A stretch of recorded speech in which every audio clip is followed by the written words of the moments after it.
Welcome to the Loved Called Gifted podcast. This is your place to come for musings about spirituality, identity and purpose. I'm your host, Catherine Cowell.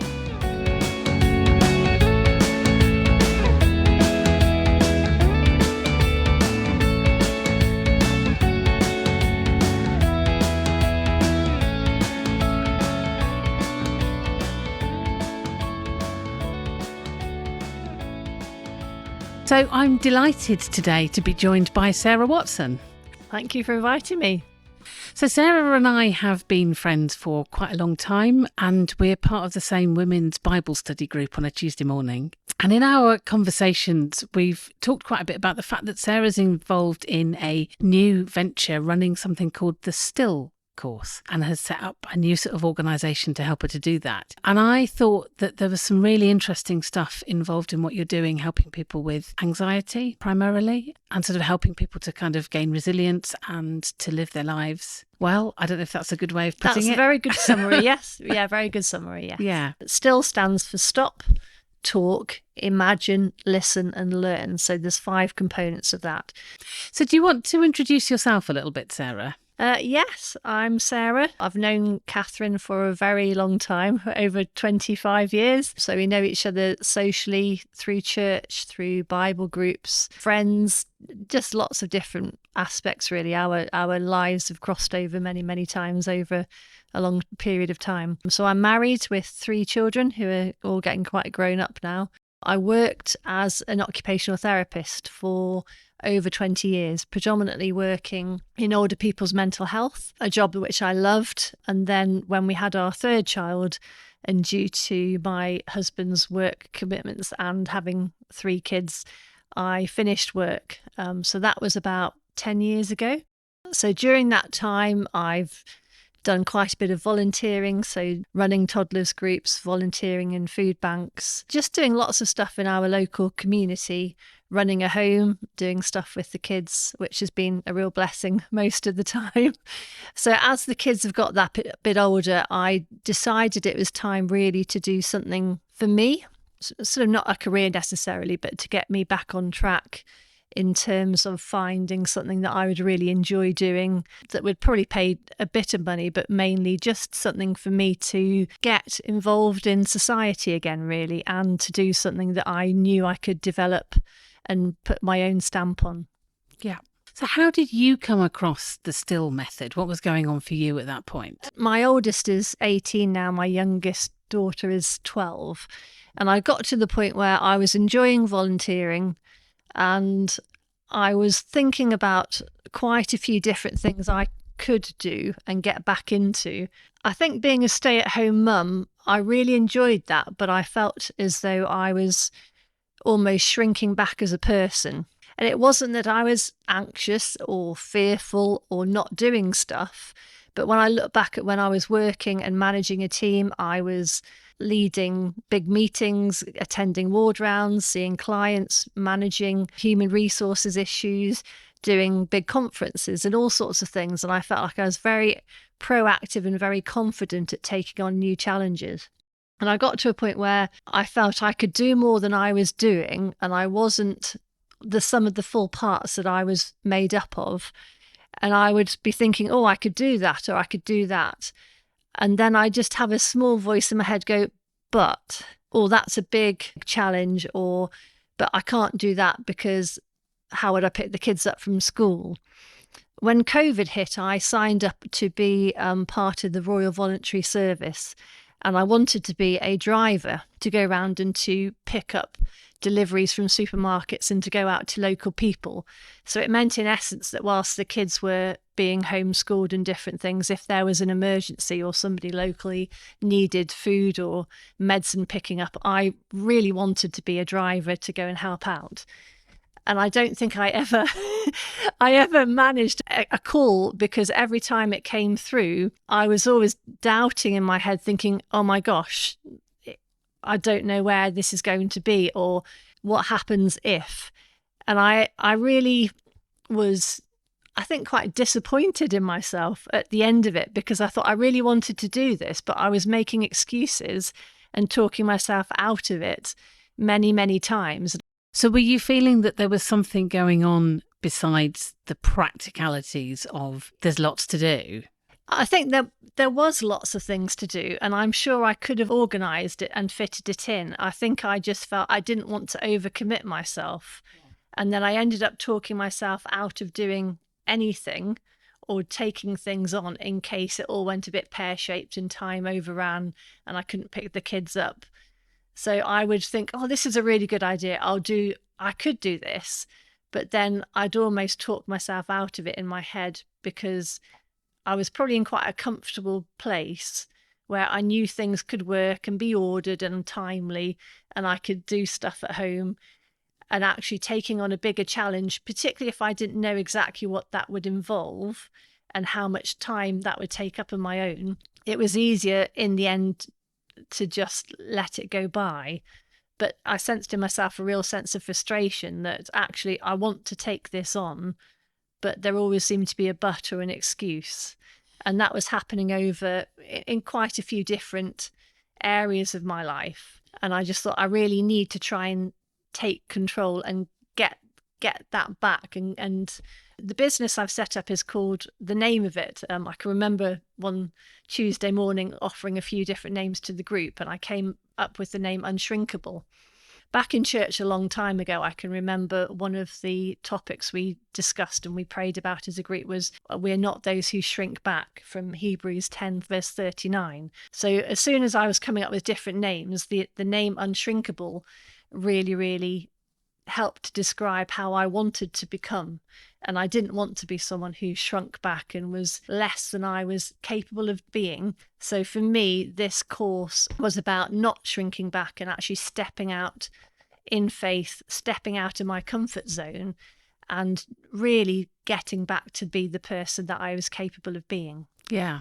I mean, I've managed a therapy team in the NHS too. And when you're in that situation, you sort of get used to dealing with the challenges, don't you? Absolutely. And there's a kind of, it does feel a little bit like a muscle that you build up in some ways, that something comes through the door. Yes. And you just kind of find it in yourself to get on with it. And it sounds like you felt a bit like you'd lost that muscle to some extent. I think that's a really good way of describing it, yes. And I think as a mum of 3 active children, you do develop that muscle as well. You're constantly responding to different demands in the home, and kids being maybe ill or upset, or homework or sports or friends coming around, or mum, can you just do this?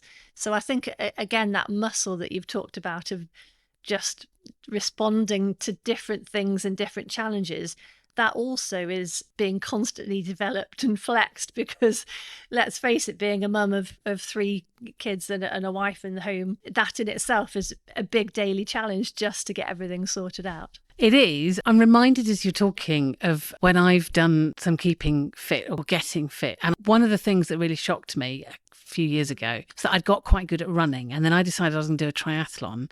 And obviously you need to be able to cycle. And I'd got to the point where I could run 10K. And then I got on my bike and I'd done like half a mile and my legs were aching. And I'm like, but I have used my legs. So it's interesting, isn't it? How things can be kind of quite similar to each other, but actually be requiring something a bit different.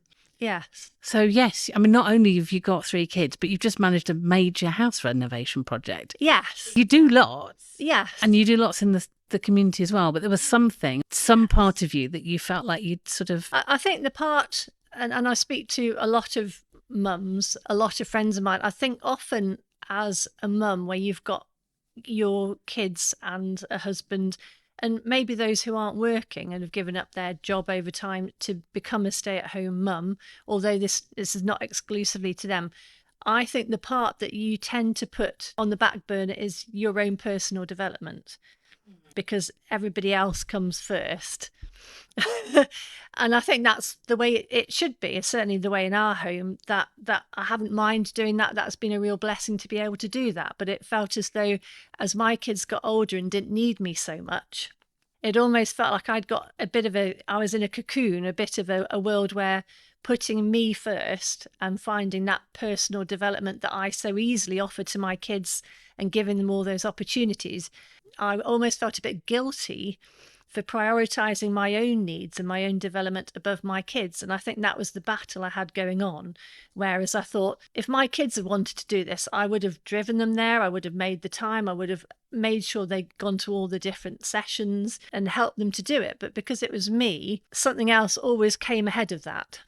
Yeah. And I think I found that very difficult to then say, actually, if I'm going to do this Still Method course, which involved online learning, it was a diploma and it was homework and extra things, I needed to carve out time, which meant I had to say no to the kids, or I had to say no to other stuff to make that happen. But it felt quite a difficult process to prioritize that and say, if I'm going to move forward with this, I've got to be on the front foot with this and not keep putting it on the back burner. Otherwise, things are in a real status quo and they're never going to move on. And that was quite a difficult process for me, having been a stay-at-home mum for 10 years odd. What was the insight or the kind of the aha moments that helped you to step into that and to make this a priority and to carve out time for yourself? There's two wonderful ladies who run quite a few courses with the Still Method around this area, Amanda and Karen.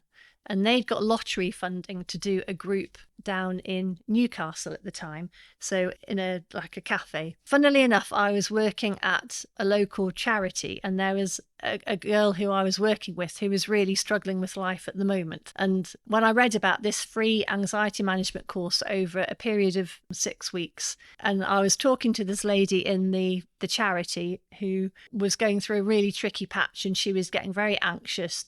There was stuff going on for her and she'd really lost a lot of confidence. And as these things often turn out, I was saying to her, I think this is something that would really benefit you. I've read about this. I think this would actually really help you. So she didn't want to go on her own. So I agreed to go with her, thinking, actually, I probably know a lot of this stuff. I probably taught a lot of these relaxation and anxiety management principles, but it would be interesting just to go back because that was something I found very beneficial with a lot of patients. So I went along and I really, really enjoyed the course and I gained a huge amount from it. The ladies running it were absolutely brilliant. But I loved the structure of it. I loved the variety of different tools and strategies that were given. So it felt a bit like to me that when we finished the 6 weeks, you got a really good amount of support, but you came away with this toolbox of different strategies, a lot of which I was familiar with through my 20 years as an occupational therapist in mental health. But I felt like they pulled out the good parts of it and made it very bespoke to each person. So when I actually finished the course, I gave everybody a packet full of different mixed seeds and said, if you plant these, then you'll get lots of different flowers all coming up because there's lots of different seeds there. And over time, if you nurture those and plant them in good soil and water them, they'll grow into beautiful flowers in bloom for your life. And that's how I felt at the end of this course, was that I'd got this amazing toolkit with lots of different strategies, and you could pick and choose which ones that could apply to different situations in your life. So for me, for example, one thing I'd become quite anxious about was driving, particularly long distances. Quite a long time ago, I was at work and turned right at a really busy crossroads, and a van had stopped to let me go, but there was another lane and a car smashed into the side of me. So I wasn't hurt, but the car had a big dent in it and the other car was also damaged. But for a long time afterwards, I had a real fear and phobia of turning right, particularly if it was a busy road. So for months and months afterwards, bearing in mind I was an occupational therapist in the community and had to do a lot of driving, I got to the point where I wouldn't turn right if it was a busy road. So I would make my journeys go left and left and left, which when you're then having to submit a travel expense afterwards is not particularly helpful for work. But I just thought, oh my gosh, I can't keep not turning right. So that was an example of something within this course. You could look at laddering and challenging that thinking and making it very bespoke to me. By then I had overcome my fear of turning right. But again, each person in the group had areas and particular aspects that they knew wasn't a major problem, but actually it was something that they wanted to overcome. So do you want to tell us what laddering is? my job as an occupational therapist is breaking activities down into small components. So if you made a cup of tea, for example, with the patient, you wouldn't just focus on make a cup of tea. You break it down into all those different components. So fill the kettle, boil the kettle, get the cup out, get the milk, pour the milk into the jug or the cup, stir it. So you'd actually break everything and every activity down into lots of different steps. The idea being with laddering is you do exactly the same. So if your fear is crossing over a bridge, for example, so the laddering then was looking at breaking that down into very small steps. And each step, you make sure that you are pushing forward a little bit, but you're always going to have a successful outcome. So you're always going to have that positive reinforcement of, I've done this little bit, and then you stop. And then the next bit, I've done the first step plus a little bit more. So it might be I've from a distance looked at the bridge would be step 1. Step 2 would be you go to stand at the bottom of the bridge and then you go back to carrying on. Step 3 might be I'm going to go halfway across the bridge with someone. Step 4 would be I'm going to go halfway across the bridge on my own. Step 5 would be I'm going to go all the way across the bridge. And step 6 would be I'm going to do that there and back. The idea being with laddering, each stage that you go through, you're not getting to a point where you fail it and where you can't do it. So each time you're building it, that feeling of I've achieved this and it's been a successful outcome until actually you do it. And that becomes a normal habit. So you're changing your mindset because each time you're achieving something and you're giving yourself that positive reinforcement of, yeah, I can do this step by step. So would you potentially combine that with some other anxiety management technique so that you're not scared when you're doing your first step? Yes. I mean, that's where, again, the still method combines very practical controlled breathing. It's looking at how you would relax. It would be looking at perhaps tapping, and the whole ethos behind the still method is get it out of your head and into your body. I think often we're very good at having thoughts whirl around in our head, a bit like this morning where you've just got 1,000,001 things, and actually not really ever dealing with that properly. So that thought can just stay fixed in your head. Your imagination can take over, and all of a sudden you don't ever get rid of this thought. And it just becomes bigger and bigger and takes more of a hold. And then this, as the saying goes, don't make a mountain out of a molehill. What the still method looks at doing is trying to get that thought out of your head and into your body. So it's got lots of movement, lots of activities, so lots of exercising, really. I'm quite an active person. I'm not very good at sitting down and resting. So for me, just that physical activity of walking and moving around, pressing against a wall. If you feel really anxious and angry, then look at putting your hands against a wall and pushing that anger and imagining that going into a wall so that your muscles and your arms are really, really tense and your body's tense. So when I was working, we used a type of relaxation called Jacobson's relaxation where you tense and then you relax. So you've got that contrast of feeling really tense and tight and horrible and everything hurts and really, really feels incredibly tight and uncomfortable. And then you're going to the other extreme of relaxing, and just that complete contrast.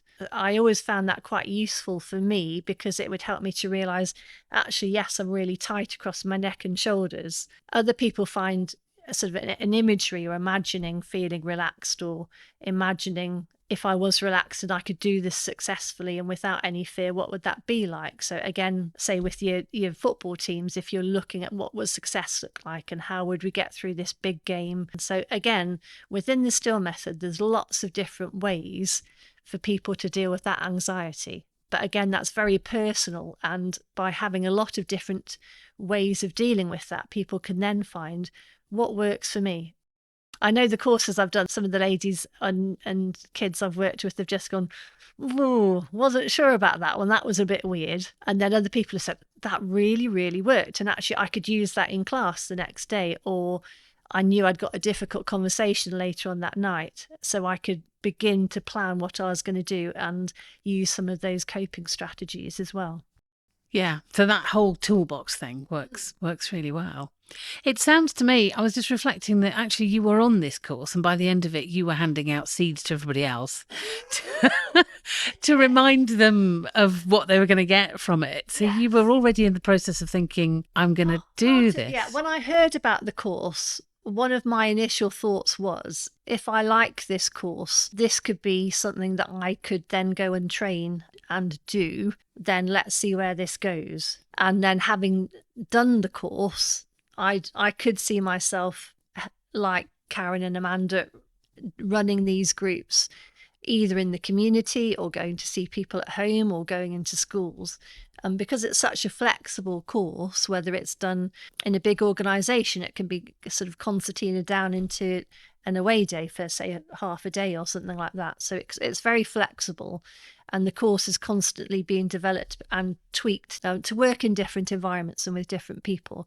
So yes, you're right. When I sort of finished the course, I thought this is something I could do.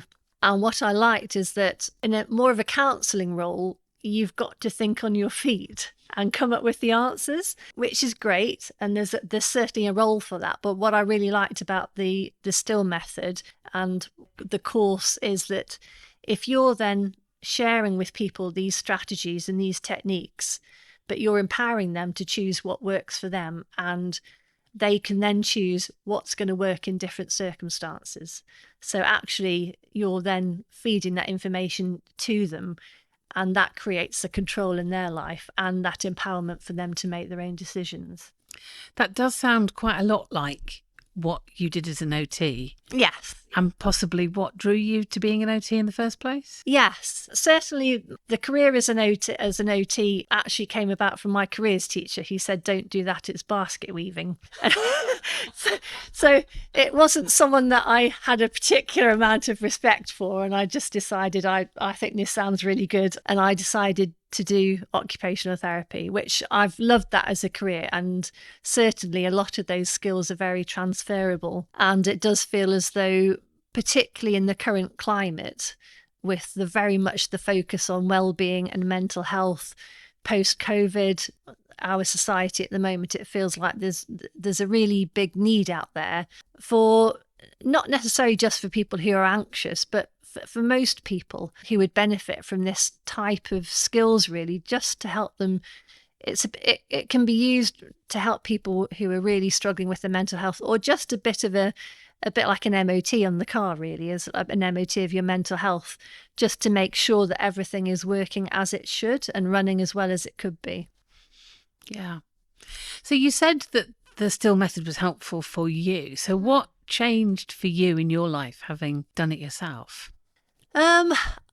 There is a workbook that you go through, which is really useful because you can go back to the workbook and that's yours for all time. So the workbook really goes through the 6 weeks or the 4 weeks, depending on which course you do and how you use that. And then you can write down the different coping strategies, what really stands out in those sessions.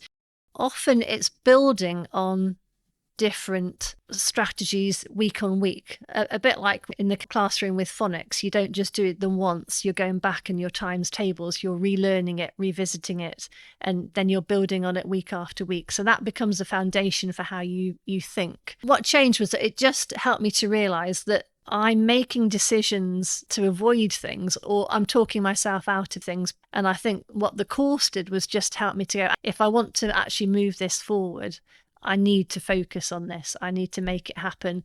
And if it makes me feel a bit anxious or have to juggle my time, and if it means I've got to reorganize my priorities, I need to not feel guilty about doing that. And I need to feel confident that that's the right thing to do. Which goes back to part of what you'd realized entering this, was that you were tending to make excuses for things. Yes. That on the one hand were very valid, but on the other hand, you could have decided to go ahead with something that you wanted to. Yeah. I mean, the Bible talks about, so do not shrink back and hope for better things, really. And I think I wanted to, but actually putting it into practice seemed quite hard because the busyness of life would just take that away. And I think it was just important to reevaluate and look at as the kids got older, I wanted to do something else and I wanted to give something back as well. Yeah. And it's about looking at the skills that I've learnt through my lifetime and that have equipped me to deal with difficult situations, and how can I pass that on to other people. And again, that was something I really wanted to do, which I felt was quite important for me to give that back to people. And a lot of conversations I was having with people, I just realised that I wasn't the only one feeling like that as well. And it would be quite exciting but huge challenge for me to look at how can I fit this in around my busy life. How can I make it work and add that onto what I was doing rather than taking it away? Yeah. And possibly reorganising some of what you're doing in your busy life. Yes. I think sometimes we don't want to let go of things, particularly when there's things which give you a role or a purpose and make you feel important. But sometimes those things have to go or be put to one side to make room for new things. But sometimes that process is quite hard to get to. And it's also, what do I get rid of? What do I keep? Can I fit all these things together? And that, again, I think just takes a bit of time. Yeah. One of the things that really struck me about the still method as you were describing it is how sort of physical it is and how practical it is. And I can see how that could work for quite a lot of different sorts of people. Yes. The course is actually designed by a man who is a wheelchair user himself, who comes from a background of sort of social work and has worked in mental health. Particularly, he started off with those with autism. So yes, it can be used across a whole range of people. So the course can easily be modified. I end up going into school and doing it with a classroom of sort of 6 year 4 kids. So we needed a lot of space in the classroom. And I went in there one time and they put vinegar on the floor and the whole classroom stank. So they'd had to move all the desks a bit closer. And actually that particular session didn't work so well because there wasn't, for these particular group of kids, the same amount of space that they were used to. So again, I would say, although you don't need a lot of room, it's useful to have it. If you're working with 6 lively kids, you want a bit of space. The more the better, yes. But having said that, some of these activities you could do on a bus, or you could do on the train, or you could do at work in a meeting. But there's also, should you want to, sort of stamp your feet or stretch and do different things, or you can use the different activities in this toolbox in a whole range of different situations, which means that you're not then having to think, oh, I'm really stressed out now, but I can't use this because people will think I'm really, really weird. Actually, no, pick an activity where you can press your palms together and push against them and create that resistance in your arm muscles, and no one will ever know what you're doing. So what would you be doing that to help you with? I think just about that tension in your muscles. So if you feel particularly angry and you want to go and punch someone or punch a wall, obviously if you're in an environment where you can't do that, probably most environments you should, but those feelings can be very strong, that actually if you push against a wall or push your hands together, you're still getting that tension and that same feeling of energy and that into your hands, but you're pushing against each other. So you're actually creating that resistance. And then you can then use some of the imagery to calm yourself down.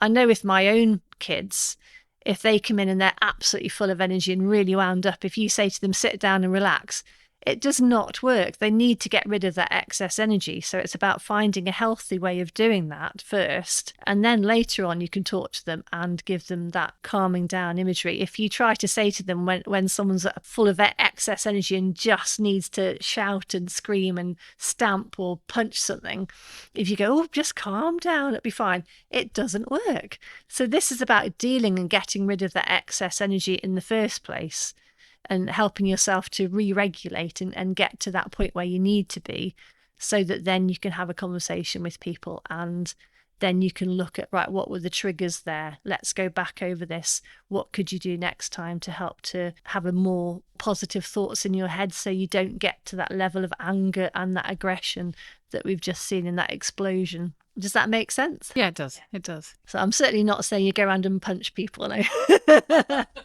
Yeah, that's really interesting. So if somebody wanted to find out about the Still method, where would they go? There is a website. So if you typed in the Still method, there are different trained people working in that field up and down the country, and in fact all over the world. That would be one way of actually accessing the Still method, and then you can find out if there's a local trained counsellor in your area who works in that. So if people are in sort of Stoke-on-Trent, Staffordshire, and they'd like to get in touch with you, so you've got an email address which we will put in the show notes. Yes, that's brilliant. And then if people wanted to contact me personally and discuss further whether they think this is something that would help them. Yeah. And is this something that you can do online with people over Zoom? It is, yes. Yes, it has been done over Zoom and different on WhatsApp and by any different means possible. So there are also on the Still Method website, there are different free sessions that people can access as well, particularly for, say, parents of children, just so that you get a real taster of what the course involves, which I think is really helpful in that people then know what they're signing up to and they can see how that works. There are case studies, there are examples of how the work and the Still method has helped different people, and those case studies give a real life stories of how different adults and children's lives have been changed through doing this as well. So that stop, talk, imagine, listen and learn. So that sounds like even just knowing that could help somebody to think about, well, how do I deal with this particular situation? Yes, it incorporates things like your cognitive behavioural therapy, neuro-linguistic programming, just guided imagery, relaxation, self-talk, all sorts of different components of different mental health strategies, even sort of self-esteem. So those self-help books. So yes, it's stop, talk, imagine, listen and learn. So if you were struggling, for example, to turn right, yes, then the stop would be stop and think about it and challenge, why is turning right a big problem? Yeah. So the talk is really talking to yourself and talking about, right, what's going on in my own head. Imagine turning right with absolutely no problem at all. So the listen is then just listening to other people and listening to, again, what thoughts are in your head now, and then learn, let that become a habit. So you're actually looking at changing that mindset in your head and developing new habits, and you're learning then to change the way you think about turning right, for example, or crossing the bridge, or if kids have got SATs coming up, or a driving test, or an interview at work and things like that. So it can be used in everyday life. I think it could apply to everybody, which is the beauty of the course. And the course has been adapted in many different ways as well, shortened. It doesn't have to be the 6-week course as 1 hour a week. It could be, say, a couple of hours. So I know, for examples, people have been going into schools around, say, year 6 and that transition to high school, and just doing work with kids there about how are you going to deal with this situation, learning to be confident in who you are and to challenge those negative thoughts that come into your head, which we all have from time to time as well. Because there's so many different components, I do think everybody will find some areas which really, really connect with them. Yeah. There will be other areas where they think, no, I am not doing that. That does not work for me at all. Not doing it. This bit is rubbish.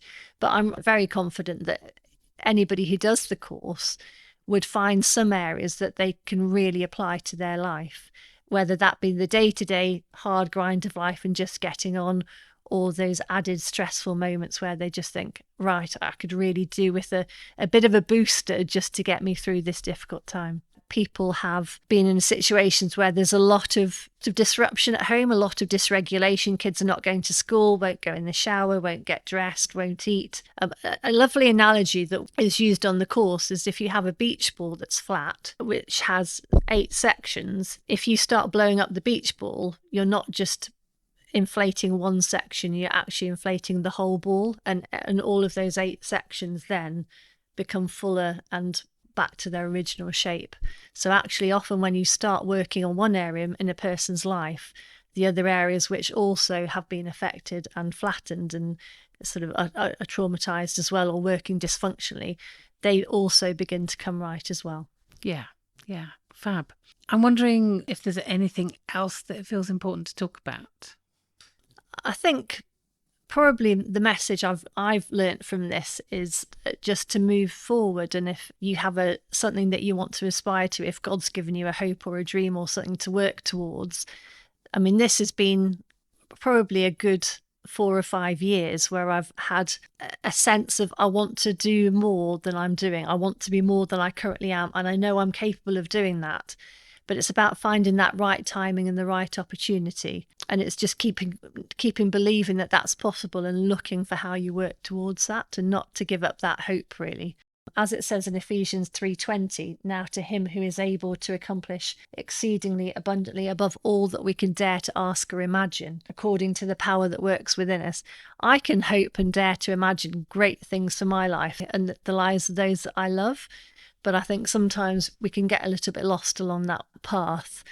So probably my message would be just, if there's something that you feel is burning inside of you, then look at ways you can make that happen. And it may not be that it happens immediately or 3 or 4 years or 10 years, however long that takes. Just keep grasping onto that and keep believing that in the right time, in the right way, that is still possible.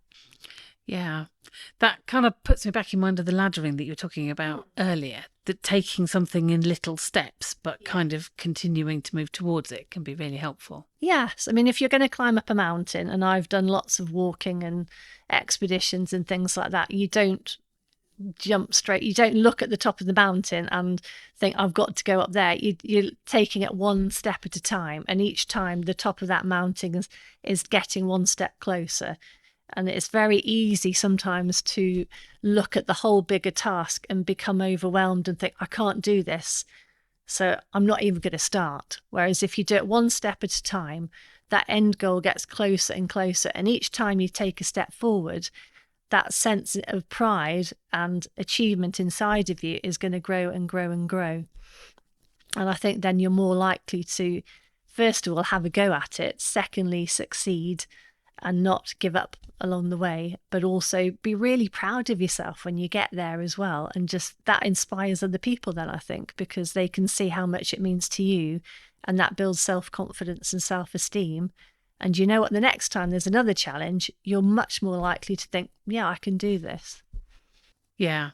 You were saying earlier that one of the things that happens is that people put aside their own personal growth as a priority. And actually, when you're at that point when your children don't need you so much, it's quite discombobulating, isn't it? That you're sort of like, I've got used to putting everybody else's needs first, yes. and now I've got some space again. Yes, and I think that can take a bit of time to get used to without feeling guilty almost, or without feeling, oh, right, can I do this? Because I've always been used to putting the kids' needs first and putting other people's needs first. And again, I think I speak to an awful lot of people, and that's a really common problem. Or when people retire and they're not working anymore and they've got all this time, but they're so used to having something that dominates their life that all of a sudden they don't know how to put themselves and their needs back in the forefront again. And it can be really, really quite a disconcerting process to work that all through. Are you discovering parts of yourself that you'd forgotten about?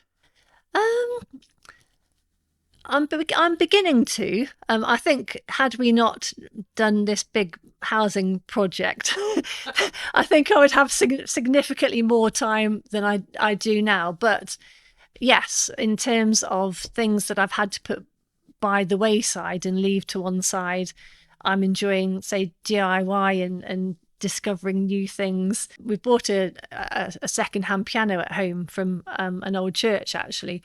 And one of my sons said the other day, Mum, do we get this piano? Because you hardly ever play it.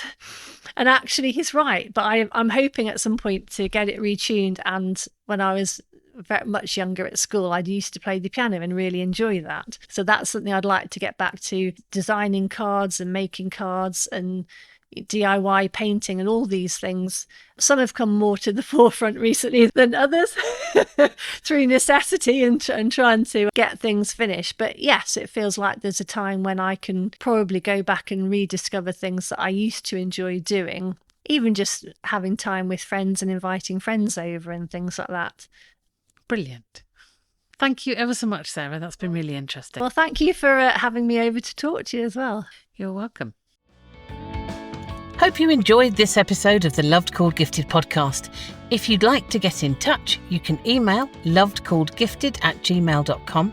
You can find a transcript of this podcast at lovedcalledgifted.com.